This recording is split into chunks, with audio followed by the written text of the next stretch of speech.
Hi, there in Chicago, Mel here.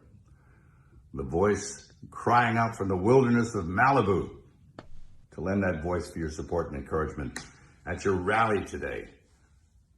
The Coalition for Canceled Priests. I mean, it's not hard to believe that there is now such a thing, as personally I know many priests who have been canceled. But not for the reasons you'd think. I mean, it's not like they did a hit-and-run drive and left the scene of the crime or embezzled church funds, stole the altar wine, or committed some other heinous crime. No, not at all. And who's persecuting them?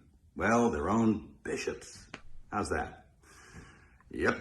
Who are they? Well, they're a pack of men who generally passively sit by and tolerate any kind of nonsense. But if one of their priests utters something that resembles orthodoxy, well, then they spring into action, they reprimand him, and they bully him and do their best to cancel him. And they succeed.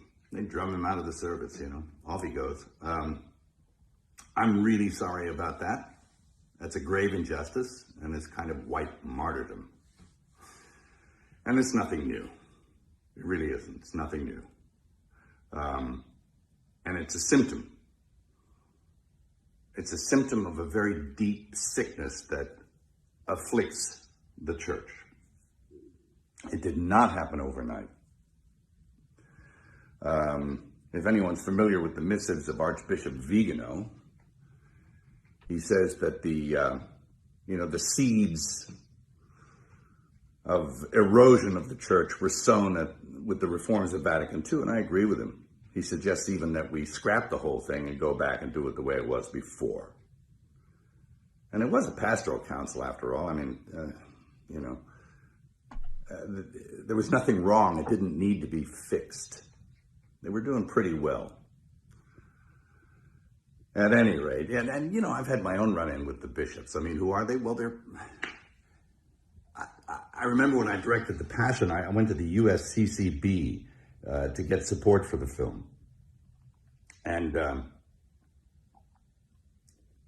those men couldn't get away from me fast enough. And all but a few of them turned their back on me. And it was pretty telling about who they were. A pretty insipid bunch. And it doesn't look like anything's changed. Geez, I remember back in the 70s,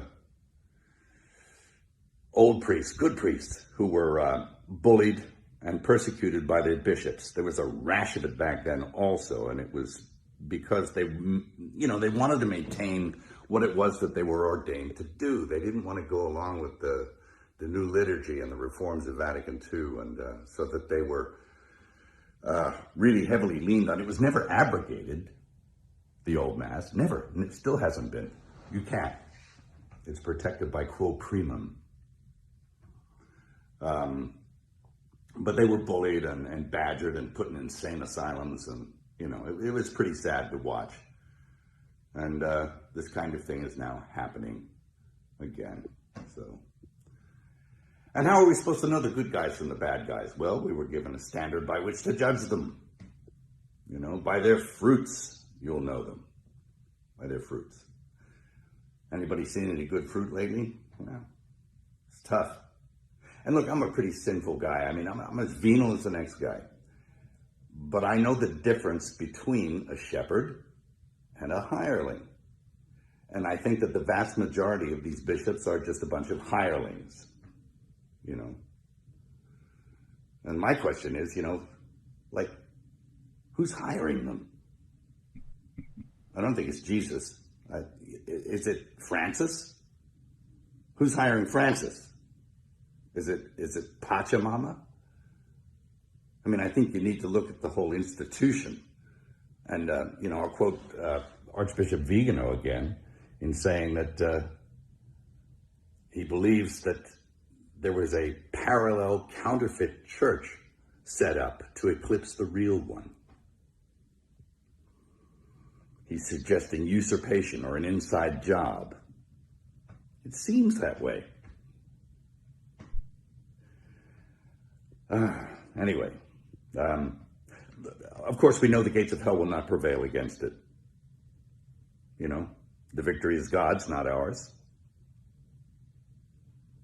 And it will flourish if we keep it in our hearts. It can flourish in our hearts and keep the faith. And that's what's going to happen. That's what I encourage you to do. Again, I'm sorry for your pain, the injustice. I'll definitely throw something in the hat to add my support.